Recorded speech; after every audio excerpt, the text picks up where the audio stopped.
اتهمته بخداعها وسرقتها والتهديد المستمر. بعض الناس ظنوا أنها مجرد خلافات عادية، لكن الصدمة جاءت عندما وصلت القصة إلى النيابة. زوجته قدمت مستندات وقالت إن إبراهيم أخذ منها سيارة وحول أموالاً من حسابها البنكي واستخدم التزوير لتوقيع أوراق رسمية. القضية لم تتوقف عند ذلك. أصبح إبراهيم يهاجمها علناً ويكتب ضدها على مواقع التواصل ويكشف صوراً خاصة ويوجه اتهامات مباشرة.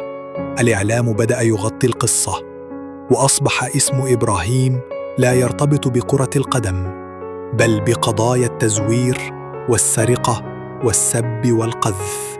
المحاكم أصدرت أحكاماً ضده في قضايا عدة، منها النفقة والتشهير. وبدل أن يتحدث الناس عن أهدافه، صاروا يتحدثون عن الأوامر القضائية بحقه.